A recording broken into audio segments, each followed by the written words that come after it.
Let's take a look now at different types of microphone and capturing audio for a video production. Now, when it comes to a video production point of view, we're really talking about 4 different categories of microphone that you might use for different applications.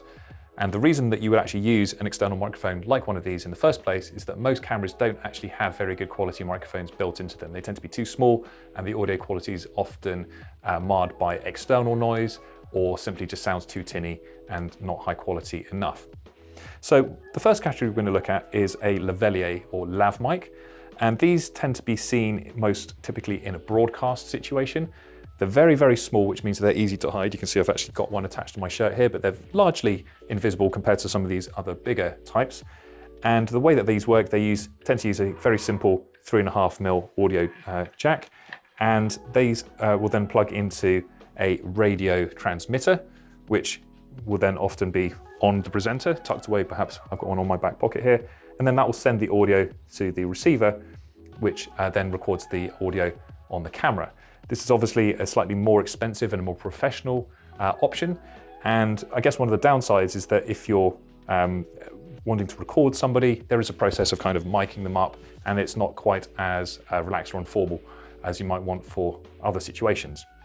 The next category of microphone that we have here is a shotgun microphone. You can perhaps see why it's called that.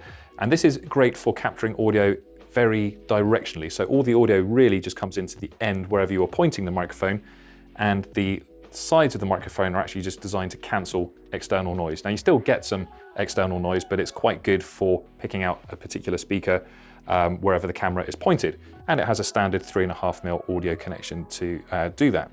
In terms of when you might use a microphone like this, typically it's used when you're recording on the fly. It's going to give you a better level of audio capture than simply using the microphone on a camera, and it's great for interviews or vox pops and those types of mobile-based applications.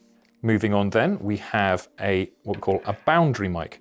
Now this is great for if you want to capture audio in a room or perhaps in a roundtable discussion or a podcast, and it simply sits on a flat surface like so and captures audio. You can see it's kind of got an angled design to it. This will capture audio from all of those different sides and be able to pick up different audio sources in and around the volume of air around that particular microphone. And then finally, you have a more general purpose microphone, something like this Shure SM7B, which is a kind of microphone you might find in any music studio. And the reason you might use this, really it comes down to the fact that you might have a microphone lying around already that you want to use, or if you have budget restrictions, these tend to be a bit more affordable than some of these other options, or sometimes simply the aesthetic appeal. So in certain applications, for example, in podcasting, people often like the look of this microphone and they want that microphone to be visible on camera.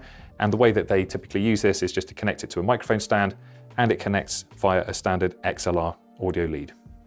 So on the subject of audio connections, as we've seen, we have 2 here. We've got this 3.5mm audio jack. That would typically plug directly into a radio receiver, perhaps directly into the camera itself, or even an external audio recorder, which we'll look at a bit later on. Or we have the XLR connection. So this is a standard audio connector, but you most likely won't be able to plug that directly into a camera.